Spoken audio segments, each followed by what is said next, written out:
My name is Natalia. At 23, I'm the youngest partner at Schmidt Wallace Architecture. Tonight, my father, Richard Carter, CEO of Carter Industries, retires after 40 years. I sit alone at table 19 while my brothers, James and Thomas, flank him on stage.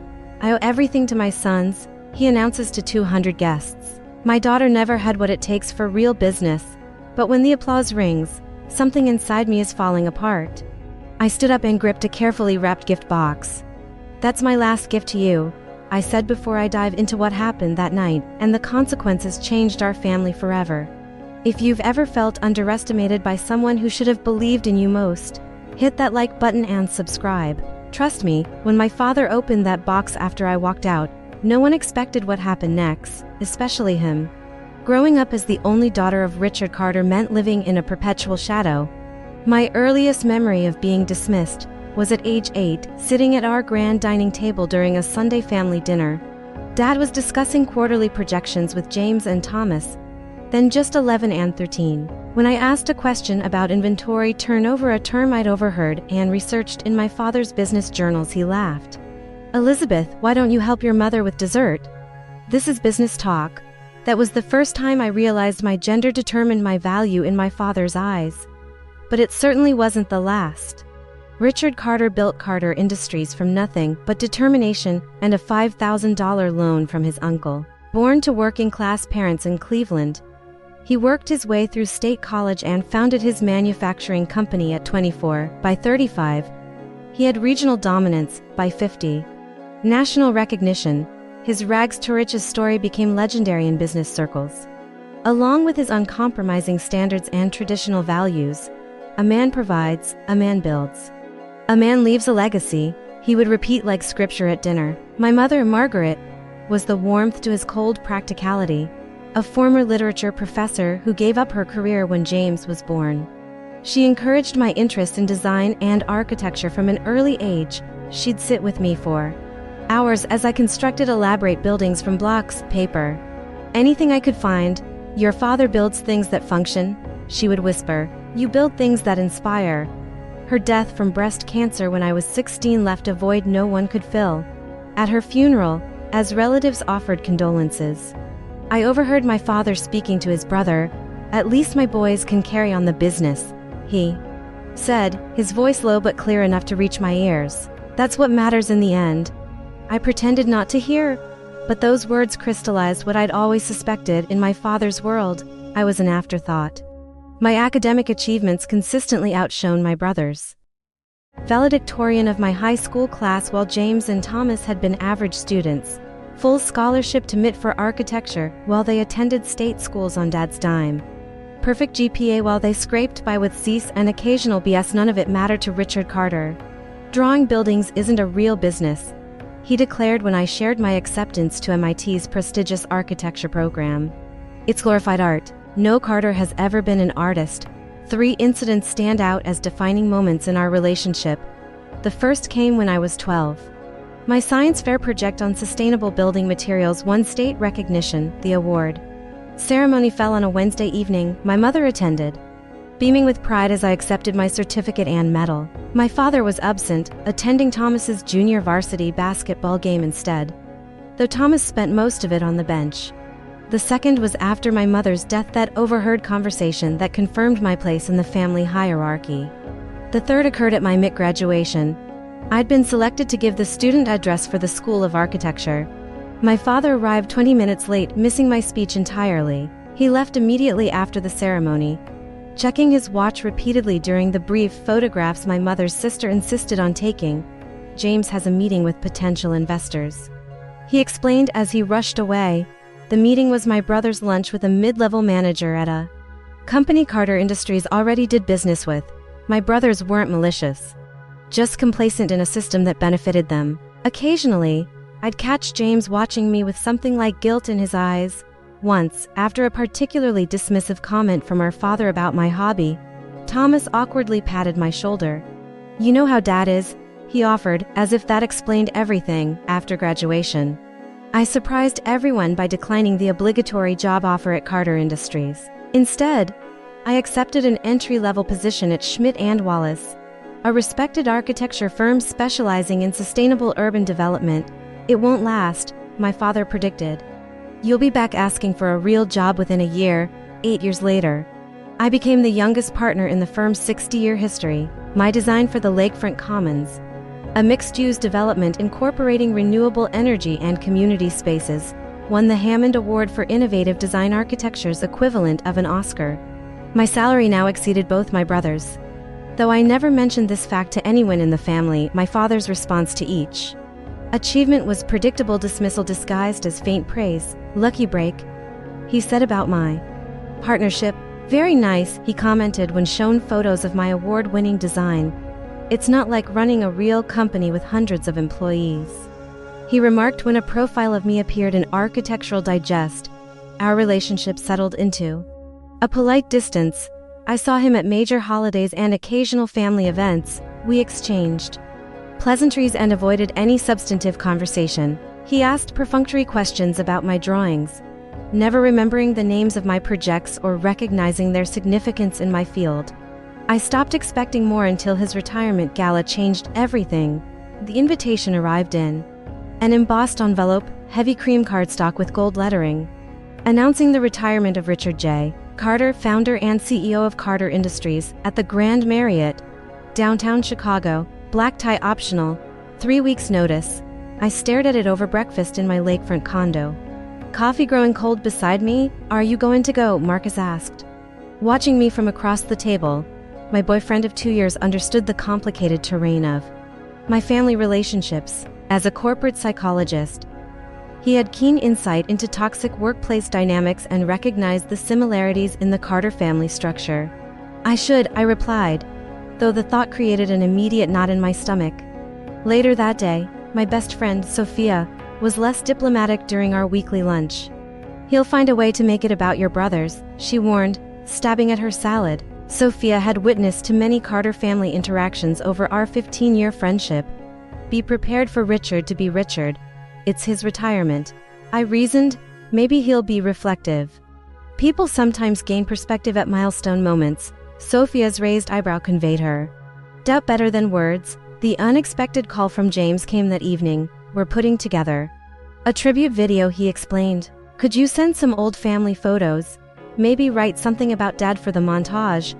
Despite not being included in any of the planning, I spent hours searching through boxes of old photographs, selecting meaningful moments. Dad teaching me to ride a bike, his rare smile when I won a middle school design competition, a candid shot from Christmas when I was 14 where he had his arm around my shoulder. I wrote a generous paragraph about his determination and vision.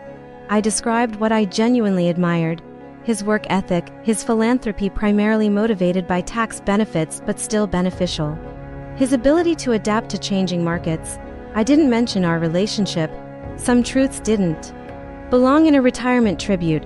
Selecting an outfit required similar care. I finally settled on a tailored navy suit, conservative enough for a business function but with architectural details in the lapels and cuffs that reflected my professional identity. Professional, respectful, but not attempting to be something I wasn't.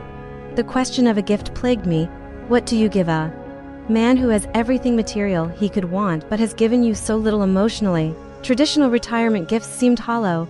Watches, golf accessories, fishing gear, none captured what I wanted to express. The answer came during a visit to my mother's safety deposit box, which I'd maintained since her death. Among her jewelry and important documents was a sealed envelope with my name written in her elegant script. Inside, I found several items she'd preserved for me: newspaper clippings of my early design contest wins, a letter expressing her pride in my determination, photographs of models I'd built as a child for Elizabeth, when she needs reminding of her worth. My mother had written on the envelope in that moment. My gift took shape. I spent the next week gathering additional items: my diploma, my architecture license, award certificates, financial statements, press clippings about my most significant projects.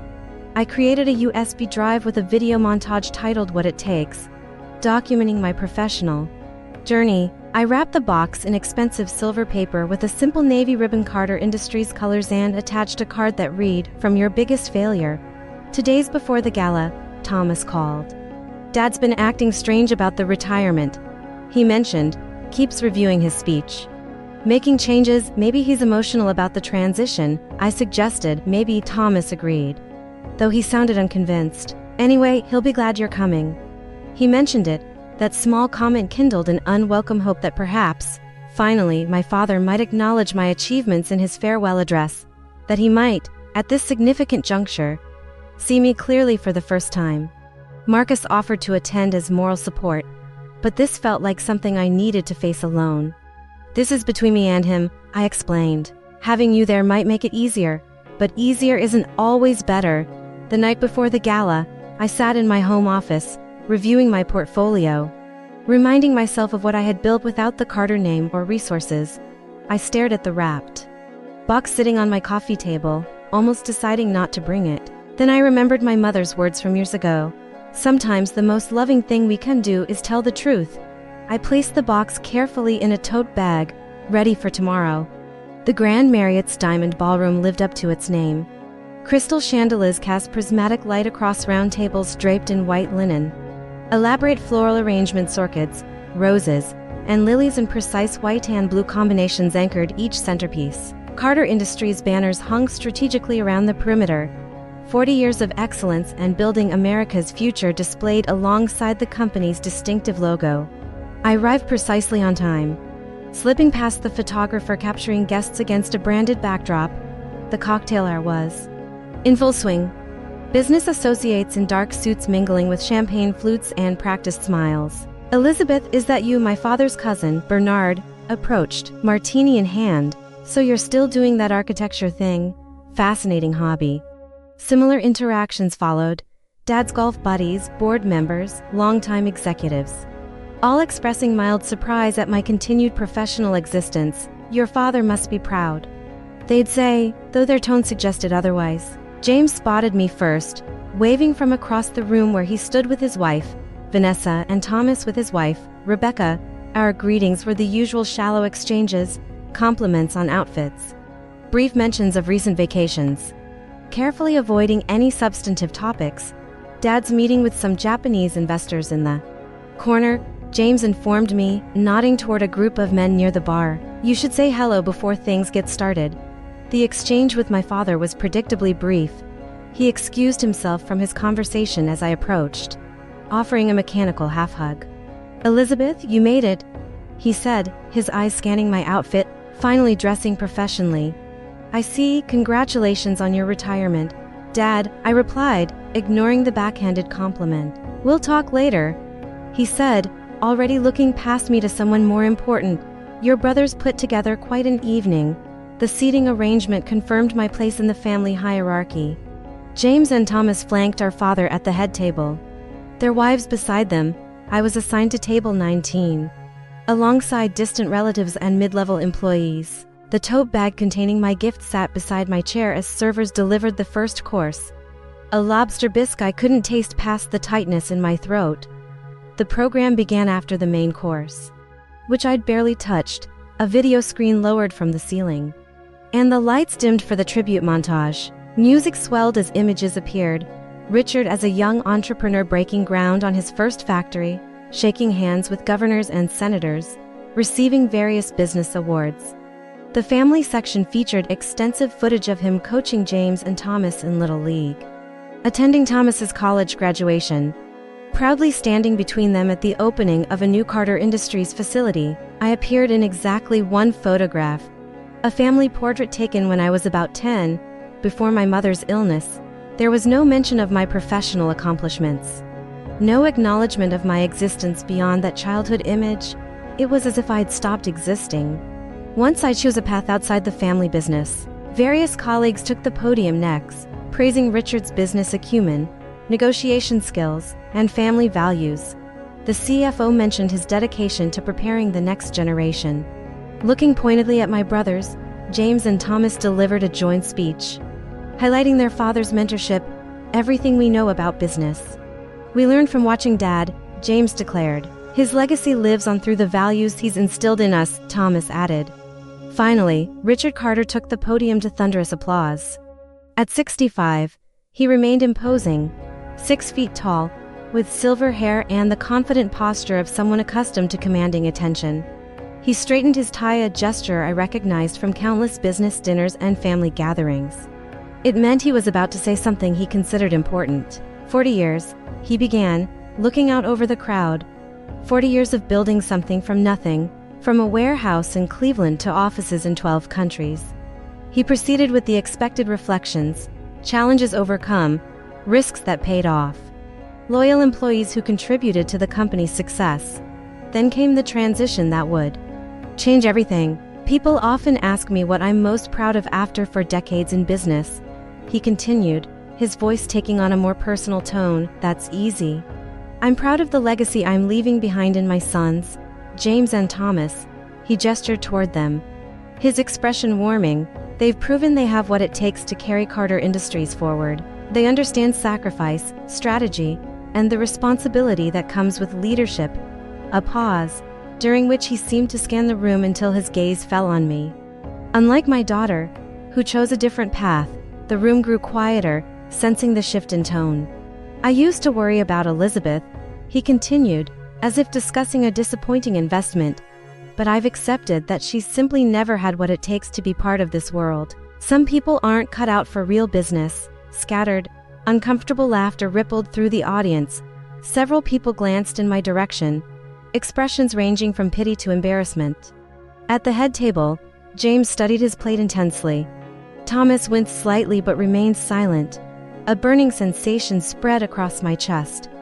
The crystal chandelier lights suddenly seemed to bright the room to warm. I gripped the edge of the table, willing myself not to cry, not to give him the satisfaction of seeing me broken by his casual cruelty. Richard continued his speech, detailing specific accomplishments of each son with pride evident in every word.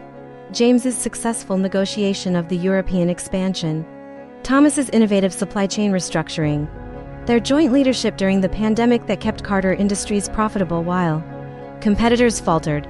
5 minutes about my brother's business acumen. Not one word more about his only daughter. When he finally concluded, the room erupted in a standing ovation.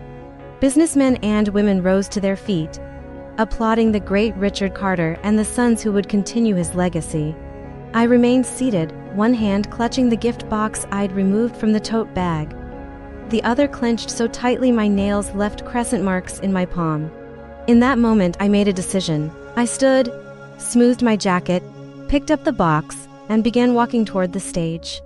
The click of my heels against the polished floor seemed unnaturally loud as conversation gradually quieted around me. I moved deliberately, maintaining eye contact with my father, who still stood at the podium, microphone in hand, accepting congratulations from those nearest the stage. His expression shifted from triumph to confusion as he registered my approach. Behind him, James half rose from his seat, uncertain whether to intercept me. Thomas's hand moved to his brother's arm, subtly restraining him. I ascended the 3 steps to the stage, fully aware of 200 pairs of eyes following my every move. My exterior remained calm. Years of presenting architectural concepts to critical clients had taught me to project confidence regardless of my internal state, but inside, my heart hammered against my ribs and a voice screamed, "Run, leave, escape." I silenced it and continued forward. Richard's smile tightened as I reached him, a reflexive business expression that didn't reach his eyes. "Elizabeth," he said quietly, still holding the microphone, "this isn't the time. Congratulations on your retirement." "Dad," I said, my voice steady despite the turmoil within.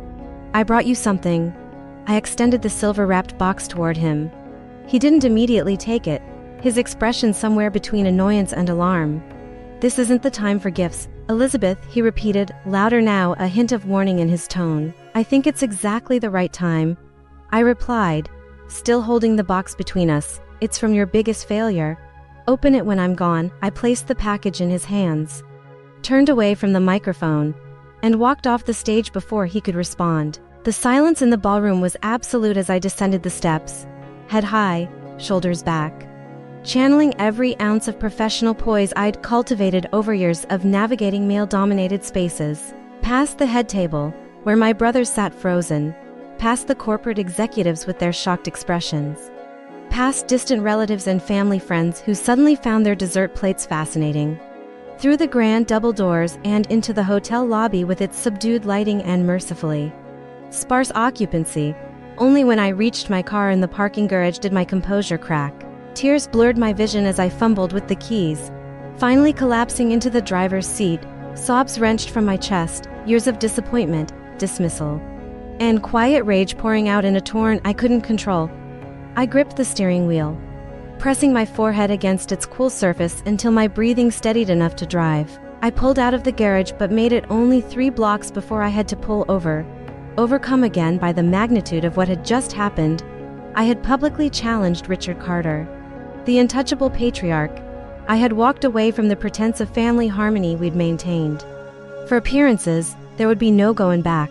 My phone began buzzing with notifications, text messages from James. "What did you give him? Then are you okay?" From Thomas. "Dad looks like he's seen a ghost, then call me." I silenced the phone and drove home in a strange state of emotional suspension. Neither triumphant nor remorseful, just hollow, as if I'd spent every ounce of feeling I possessed. Marcus was waiting in my apartment, having returned from his evening work event. One look at my face told him everything he needed to know. "That bad?" he asked, opening his arms. I collapsed into his embrace, allowing myself the comfort of being held while I recounted the evening, my father's public humiliation, my impulsive response, the gift I'd left behind. "It was everything I've saved for years," I explained, voice raw from crying. "My diplomas, awards, press about my buildings, financials showing I earned more than James and Thomas combined, Mom's letter about how proud she was of my determination, the USB with a video about my career." I paused, "And the note called you his biggest failure," I said, his words, not mine. "He's called me that to family members when he thought I couldn't hear." I wanted him to see exactly what his failure has accomplished. "What do you hope happens now?" Marcus asked carefully. I considered the question, realizing I hadn't thought beyond the moment of walking out. "I don't know," I admitted. "Maybe nothing.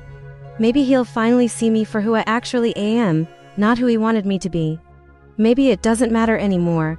But as I spoke those words, I knew they weren't entirely true. It did matter, or I wouldn't have created the box in the first place.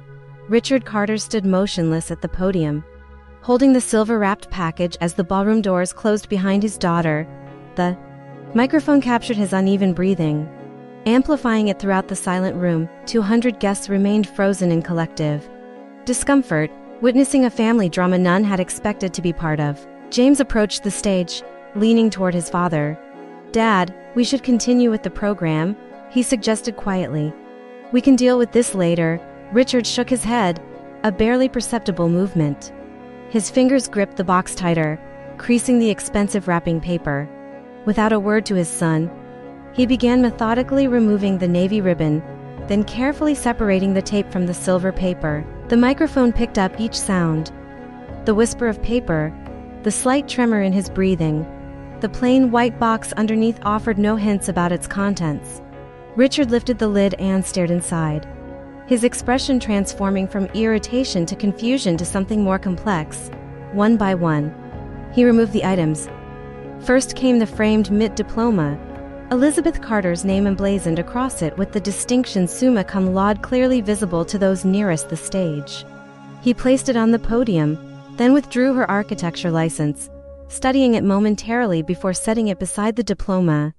The Hammond Award medal came next, its polished surface catching the light as he held it up briefly before realizing what it was. A USB drive labeled "What It Takes" followed, then a yellowed envelope addressed in handwriting that made him pause, recognition flickering across his features. Margaret's handwriting, his late wife's letter to their daughter. He set it down quickly, as if it burned his fingers, and continued unpacking the box. Newspaper clippings, financial statements, photographs of sleek modern buildings, Elizabeth's award-winning designs constructed around the world. Finally, a single note card emerged from the bottom of the box. Richard read it silently, his complexion paling visibly under the ballroom lights. His hand shook slightly as he placed it atop the other items. The note read, "You build buildings with steel and concrete. I build them with vision and heart. Both require what it takes. I learned to be strong by being your daughter. Even when you couldn't see my worth. Goodbye, Dad." Richard stared at the assembled evidence of his daughter's success he had dismissed, diminished, or simply ignored for years. The microphone remained on, capturing his audible swallow as he attempted to regain his composure. He began, then stopped, words failing him for perhaps the first time in his professional life. He cleared his throat and tried again. I believe we'll conclude the formal portion of the evening. Please enjoy the remainder of the celebration. He gathered the items back into the box with uncharacteristic care and stepped away from the podium. James quickly took his place. Thank you all for coming tonight to honor my father's legacy. He improvised, professional smile firmly in place despite the tension evident in his voice. The bar will remain open, and I encourage everyone to enjoy the dessert buffet and live music. As the band began playing and guests cautiously resumed conversations, Richard Carter sat alone at the head table, methodically examining each item from the box. He opened Margaret's letter, reading his late wife's words of pride and encouragement to their daughter. He studied the financial statements, showing Elizabeth's impressive income and investment portfolio. He held the Hammond Award, turning it over in his hands as if seeing it for the first time. Thomas approached cautiously, placing a hand on his father's shoulder. Dad, are you okay? Richard looked up, his expression unreadable. What did she give you? Thomas asked, gesturing toward the items spread across the table. Richard's response was barely audible above the band's music. Everything I was too blind to see. 1 week after the retirement gala, I immersed myself in work, grateful for the complex Riverside development project that demanded my complete focus. My colleagues at Schmidt and Wallace respected my privacy, though whispers followed me through the office. Architectural circles were small, and news traveled quickly. I'd become not just Elizabeth Carter, award-winning architect, but Elizabeth Carter who publicly confronted Richard Carter. Business titan, my father had left 7 voicemails since that night. I hadn't listened to any of them. You should at least hear what he has to say, Sophia suggested over lunch at our usual cafe. She'd heard about the incident through mutual acquaintances and had been checking on me daily. Even if it's just to get closure. I'm not ready, I admitted, pushing salad around my plate. Once I hear his voice, I'll be right back in that cycle, hoping for acknowledgement, being disappointed, making excuses for him. Fair enough, she conceded. But eventually you'll need to decide what kind of relationship you want going forward, if any. The unexpected visitor to my office that afternoon complicated my resolution to maintain distance. James appeared in my doorway at 3 p.m., looking uncharacteristically disheveled in a wrinkled shirt, his usual confidence replaced by hesitation. Can I come in? He asked, hovering at the threshold. I gestured to the chair opposite my desk, saving my work before giving him my full attention. This is a surprise, yeah, well? He ran a hand through his hair. Desperate times. What does that mean? James leaned forward, elbows on his knees. Dad hasn't left the house since the party, Liz. He canceled the golf trip he's been planning for months. He's not taking calls from the board. Thomas and I are running interference, but people are starting to ask questions.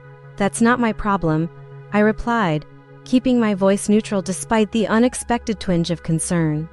Richard Carter had never missed a day of work in his life, even during my mother's illness. He watched your USB, James continued, the video about your career. He's played it dozens of times. Something shifted in my chest, a complicated emotion I wasn't prepared to examine. How do you know?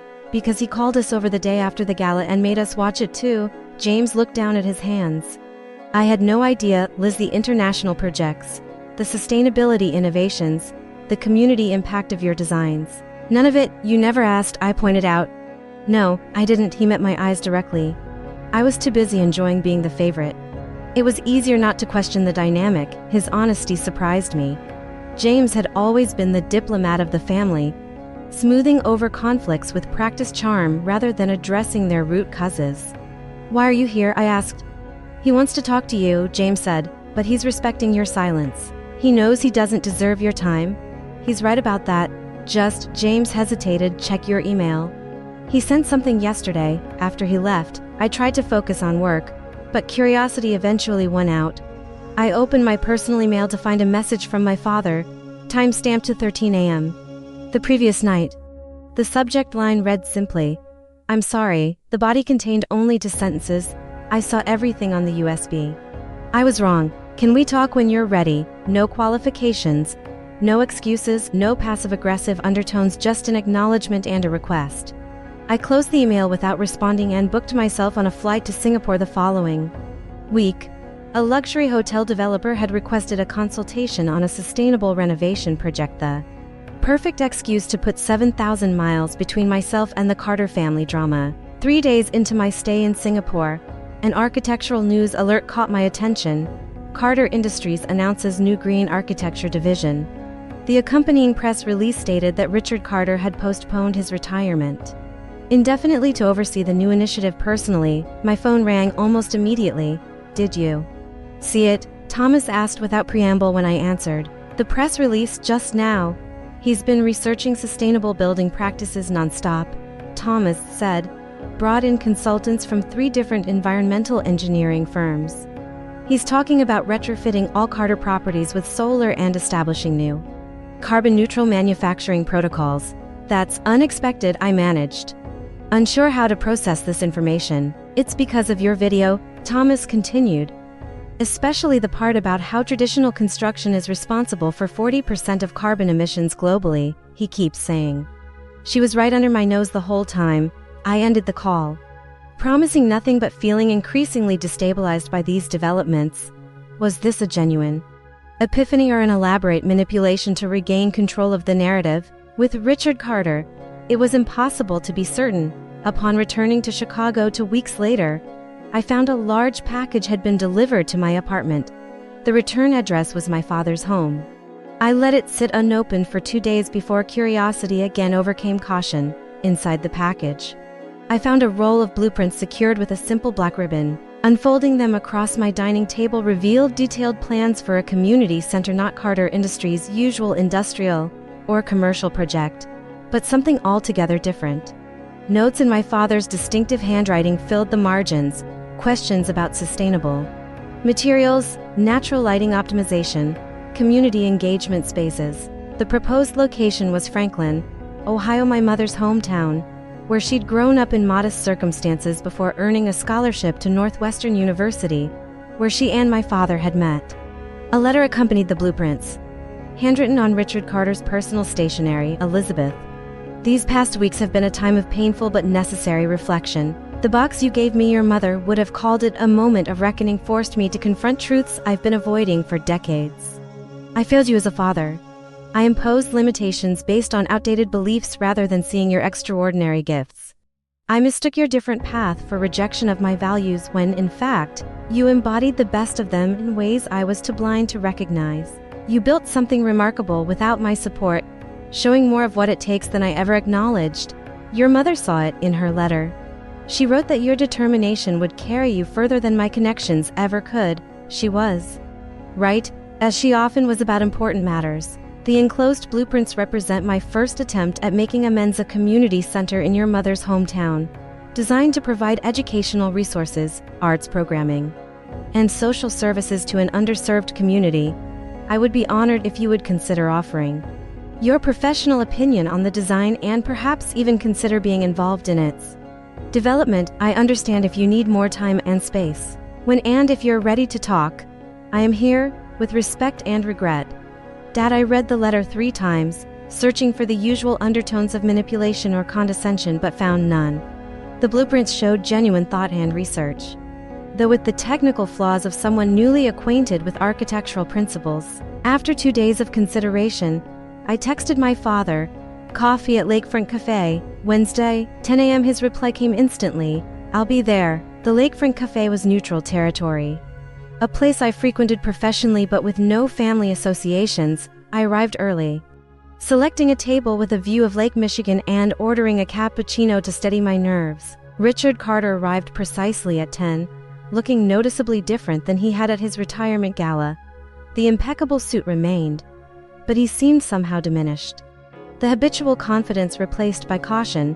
He had aged visibly in the weeks since I'd last seen him, new lines around his mouth, a slight stoop to his shoulders I'd never noticed before. "Elizabeth," he said, standing awkwardly beside the table, "thank you for agreeing to meet."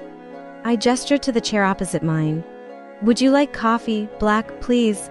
he replied, arranging himself carefully in the seat as if uncertain of his welcome.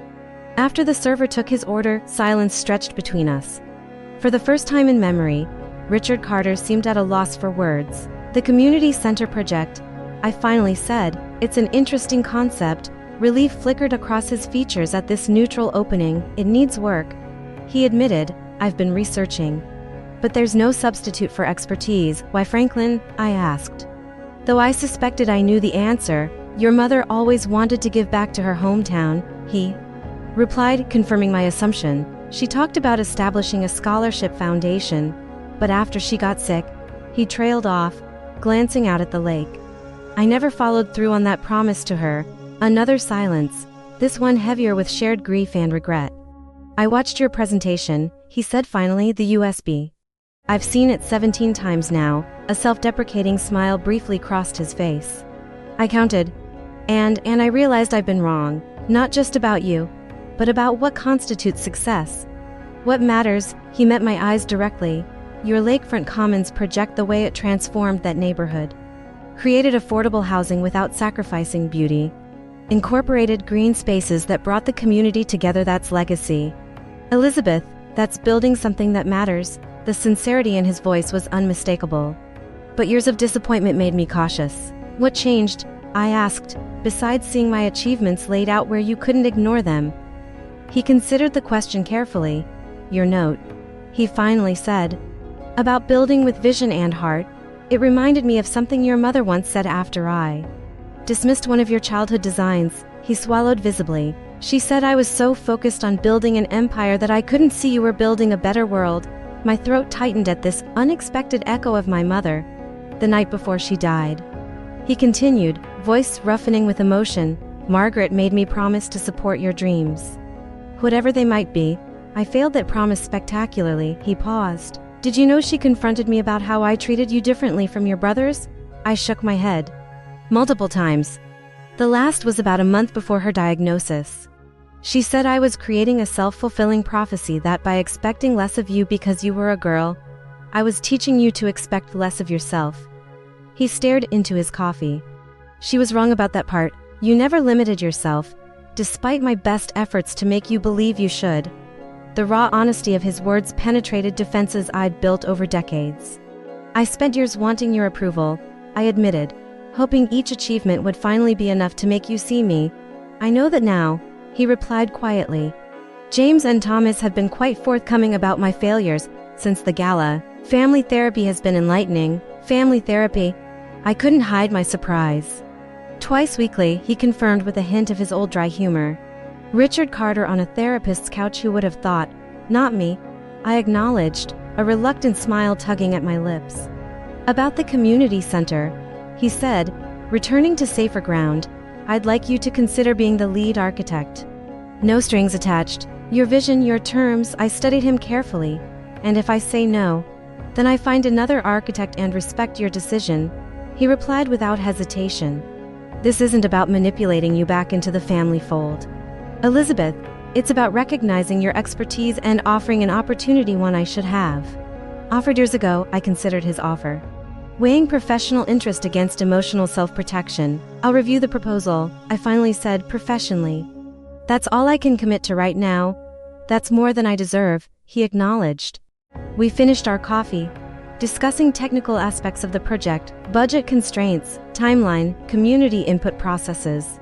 For the first time in our relationship, he listened more than he spoke, asking questions rather than pronouncing judgments.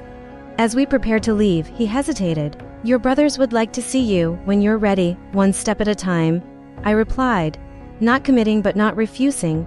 Over the following weeks, that single coffee meeting evolved into regular project discussions. I redesigned significant portions of the community center, incorporating sustainable materials, community-centered spaces, and flexible usage areas. Richard asked questions, offered suggestions without imposing them, and deferred to my expertise in ways that would have been unimaginable months earlier.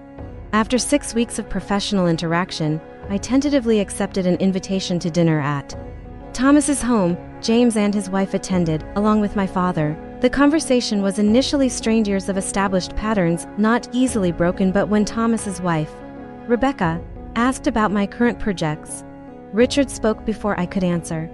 Elizabeth's redesign of the community center is revolutionary, he said, surprising everyone at the table. The solar array integration alone will reduce operating costs by 30% compared to traditional construction. James nearly choked on his wine. I bit back a smile at his shock.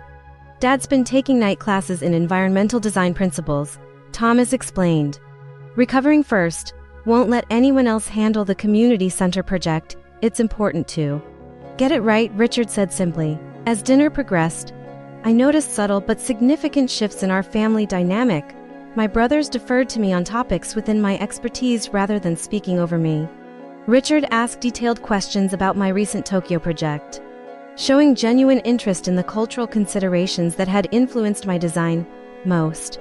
Surprisingly, when conversation turned to Carter Industries' new initiatives, Richard actively sought my input. Your perspective as an outsider with relevant expertise is valuable, he said, using words I'd never expected to hear from him.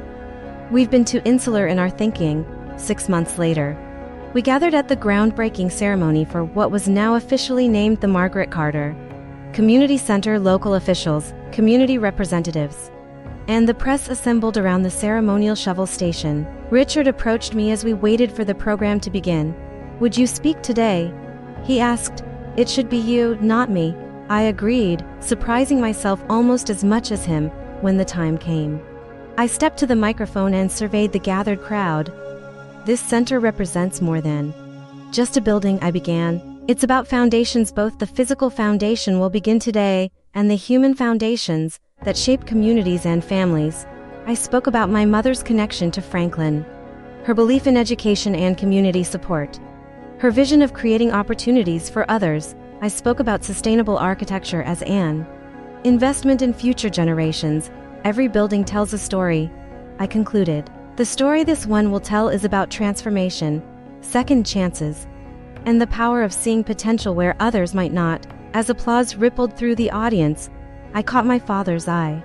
The pride in his expression was unmistakable, not the conditional approval I'd sought for so long, but genuine respect between equals. At the reception afterward, I overheard him speaking to the mayor of Franklin. My daughter taught me what really matters, he said, not knowing I was within earshot, and she definitely has what it takes. Later that evening, as the event concluded, he approached me with a small package. One more thing, he said, uncharacteristically hesitant. I found this while going through some storage boxes. I unwrapped the package to find a crude architectural model I'd built at age 7, a cardboard and popsicle stick creation representing my dream house, complete with solar panels, aluminum foil, and a rooftop garden green construction paper. Your mother kept it, he explained. She always said you had a vision that was ahead of your time. The simple model represented everything: my childhood dreams, my mother's faith, the talent my father had finally recognized. In that moment, I understood that reconciliation wasn't about forgetting the past but building something new atop its foundation, just as I'd done with so many architectural projects. Thank you, I said, carefully holding the fragile model. No, he replied quietly. Thank you for not giving up on architecture, on yourself, or even on me, despite every reason I gave you to do so. As we stood together, looking at the ceremonial groundbreaking site, I realized that the box I'd given him at his retirement had accomplished something I never anticipated. It hadn't just forced him to see me, it had begun to transform him, and in that transformation, it had created space for something neither of us had thought possible: a relationship built on mutual respect rather than obligation. Have you ever had to stand up to someone who underestimated you? How did you show them what you're really capable of? Share your story in the comments below. If this video resonated with you, please hit that like button and subscribe to see more content about family relationships and personal growth. Remember to share this with someone who might need to hear that their worth isn't determined by others' limited perceptions. Thank you for watching, and remember, sometimes the greatest gift we can give others is showing them who we truly are, even when it's difficult.